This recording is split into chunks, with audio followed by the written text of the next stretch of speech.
sexual y su análisis pericial. En el análisis pericial de las agresiones sexuales están implicados el perito criminalista, el médico, el psicólogo, el químico y el genetista, mínimamente. El psicólogo nos ayuda para dar contención a la víctima por el evento traumático que acaba de sufrir, para valorar a la víctima como tal y para colaborar con ella a largo plazo en el tratamiento de las afecciones psicológicas remanentes del trauma. También tenemos el análisis pericial del médico legista o del médico forense, que tiene como objetivo entrevistar a la víctima, obtener los datos relevantes sobre la víctima y su condición de salud, así como la descripción de los hechos y sus lesiones. Es importante que entre estos cuestionamientos esté el de si la víctima tiene una pareja sexual o ha tenido una relación sexual consensuada previa a la agresión. Eso desde el punto de vista genético es importante. También hace una revisión médica exhaustiva para verificar las lesiones, para verificar el dicho de la víctima y nos ayuda a recolectar las muestras biológicas de las cavidades de la víctima. Recordemos que una agresión sexual tiene o implica muchas veces introducir el miembro masculino de manera general a la vagina de las mujeres, o si es hombre con hombre, pues será la cavidad anal, ¿sí?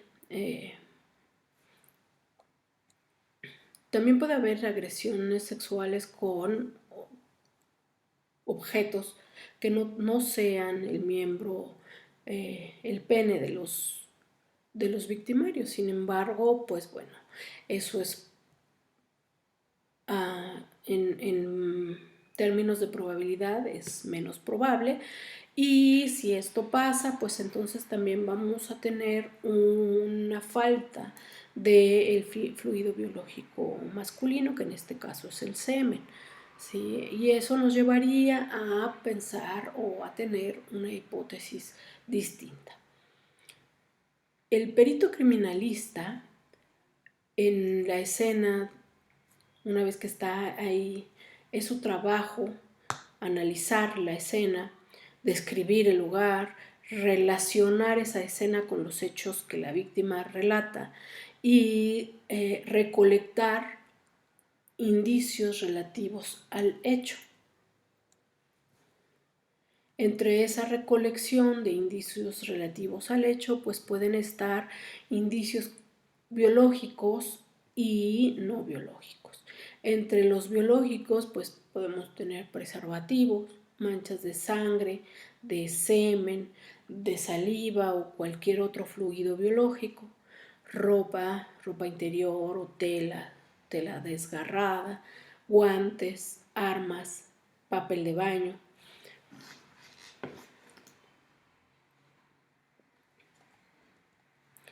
Entre los indicios no biológicos, pues los más comunes son los celulares de la víctima, espejos o superficies en las cuales podemos encontrar huellas dactilares, ¿sí? Por mencionar solo algunas. Después viene el análisis que realiza el perito químico. El perito químico en México, al menos, es el perito químico el que hace las pruebas presuntivas. Generalmente es él el que acude al lugar de la escena o a ver a la víctima y a recolectar o a recibir los indicios que fueron recolectados por el médico cuando la víctima está viva, o pues también asistimos a la necropsia, ¿sí? Para hacer la toma de las muestras de las cavidades y de las superficies corporales que son más probables de obtener perfil genético del agresor. Entre las pruebas presuntivas que realizamos son la identificación de enzima P30, la cual se encuentra en el semen, la fosfatasa ácida prostática, que se encuentra también en el semen, ¿sí?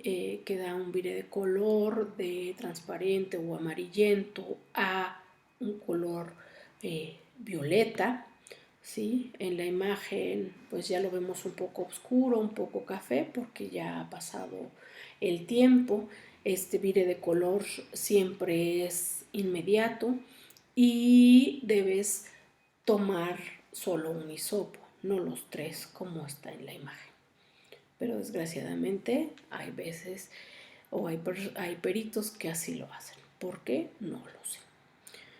Pero es una muy mala práctica. Y también de la muestra se hace un frotis, se hace una tinción como la que estamos observando en la imagen, que esto constituye una prueba confirmativa, ¿sí?, de visualización de células espermáticas y por lo tanto de semen en las muestras. ¿Ok? Aquí tenemos células espermáticas, ¿sí?, con su cola teñidas de rojo y las células epiteliales teñidas de verde. Es importante que haya en la laminilla se reporte también la cantidad de células espermáticas por campo, porque eso nos permite a nosotros los genetistas saber qué voy a hacer con esa muestra. Si tengo pocas células por campo, pues bueno, tal vez solo me alcance para hacer el análisis del ADN autosómico y por lo tanto les digo, es importante para saber qué estrategia de análisis genético voy a utilizar. Es importante decir que el análisis genético, todas las células de un individuo tienen el mismo ADN. Esta es una regla, existen sus excepciones, sí, pero como su nombre lo dice, son muy, muy raras excepciones.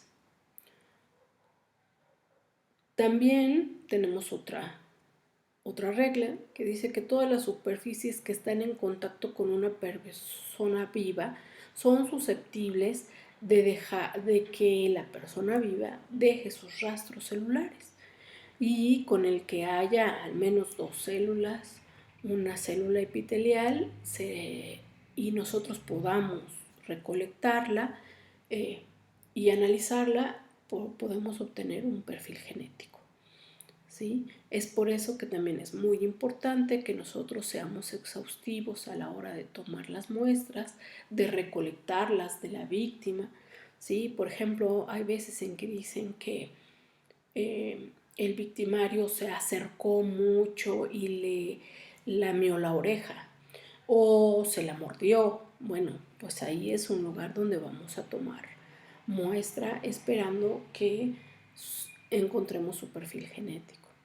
¿Sí? Las muestras también deben estar correctamente preservadas.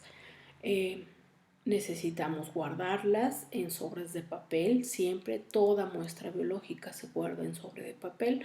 Cuando llegamos al laboratorio es necesario que lo pongamos a secar si es que vienen húmedos y de todas maneras, aunque vengan secos, los podemos poner a secar un momento para asegurarnos de que realmente estén secas. Después pasarán al área de análisis, de extracción de muestra, ¿sí? Y que como vemos en la imagen, ¿sí? Procedemos a marcar el lugar, la zona en donde está la mancha, en este caso es una mancha de semen, que a simple vista no es posible verla, pero que ya realizamos un análisis presuntivo con una lámpara de Wood, ¿sí? Entonces, pudimos marcar la zona, la medimos, la describimos y después recolectamos la muestra.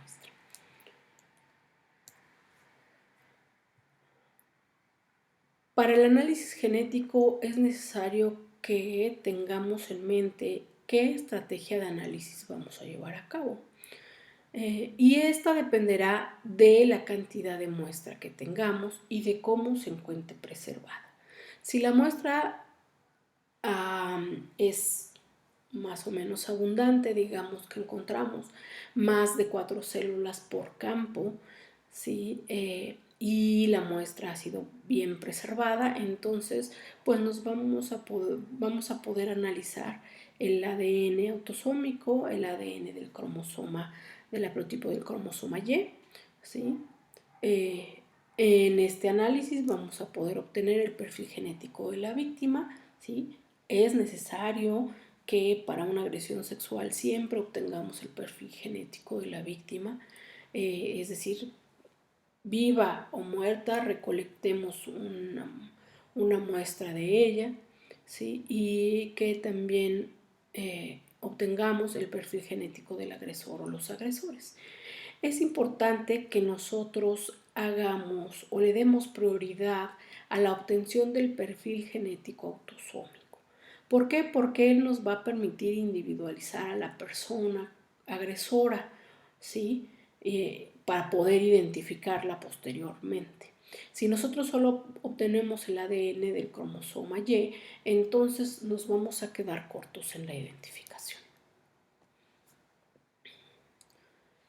Entre las estrategias de análisis, como ya les había comentado, pues bueno, si nosotros tenemos suficiente cantidad de ADN, entonces podremos obtener ADN mezclado tanto de la víctima como del victimario, siendo una muestra mayoritaria la de la víctima porque de ahí la recolectamos, ¿sí? Y un contribuyente minoritario el victimario, perdón, ¿ok? Es por eso que entonces tenemos que saber más o menos cuánto ADN podemos obtener del agresor o del presunto agresor, y entonces es importante que a la hora que nosotros estemos analizando cuantifiquemos nuestras muestras. Entre las estrategias de análisis genético, cuando nosotros estamos frente a una agresión sexual, siempre es preferible optar por un análisis diferencial, en el cual podemos obtener en la fracción femenina las células epiteliales, que la mayoría de ellas van a corresponder a ella, a la víctima, ¿sí? Y nos va a permitir tener un perfil genético femenino o masculino, dependiendo de la víctima, pero que vamos a poder comparar con la muestra de referencia que ella nos ha dado. ¿Sí? Y también vamos a tener en esa misma muestra, en la fracción masculina, las células espermáticas, que serán del agresor masculino. Una vez que ya hemos obtenido los perfiles genéticos de esta mezcla, resultado de una agresión sexual, ¿qué hacemos? Bueno, pues entonces vamos a la base de datos, nosotros alimentamos la base de datos con nuestros perfiles genéticos recién obtenidos, ¿sí? Y los confrontamos. Sin embargo, es importante decir que aun cuando en la base de datos haya una confronta positiva, es necesario por una buena práctica, ¿sí? Que una vez que hay detenido, ¿sí? O presunto culpable, se obtenga el perfil genético del detenido para que sea confrontado directamente con los perfiles genéticos del caso, ¿sí? Y una vez que ya existe confronta positiva, entonces es más fácil y mucho más certero el resultado que genética puede dar. Si nosotros no tenemos un detenido o un presunto culpable, bueno, ¿qué hacemos? Bien, lo ingresamos a la base de datos y ahí se queda para que posteriores veces, generalmente un agresor sexual no lo hace solo una vez, y entonces haya en el futuro un análisis de nuevo, otra agresión sexual, es este perfil genético lo podamos confrontar con el que tenemos de nuestro caso, ¿sí? Pero siempre les digo que para que nosotros establezcamos la identificación de un presunto culpable es necesario hacer confronta genética directa con el ADN del presunto agresor. Con un análisis genético es posible que nosotros obtengamos la información genética de los implicados en la agresión sexual, ya sea dos o los que hayan sido. Confrontar la información genética del o los agresores en una base de datos. También podemos establecer la participación de los posibles agresores en el evento delictivo, ¿sí?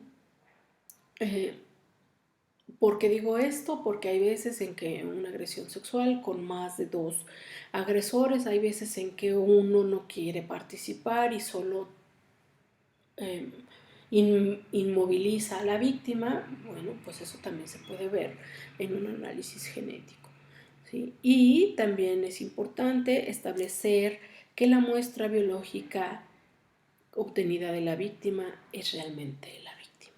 ¿Por qué digo esto? Porque pues desgraciadamente también se da que personas den su falso testimonio y acusen a otras de una agresión sexual, porque pues bueno, la agresión sexual, los delitos sexuales, pues solo requieren de la palabra de la víctima, ¿sí? Sin embargo, es muy importante que nosotros verifiquemos la versión tanto de la víctima como del victimario o de las personas implicadas en el hecho, ¿sí? Y esto se puede hacer con el análisis correcto de los indicios. Esto ha sido todo.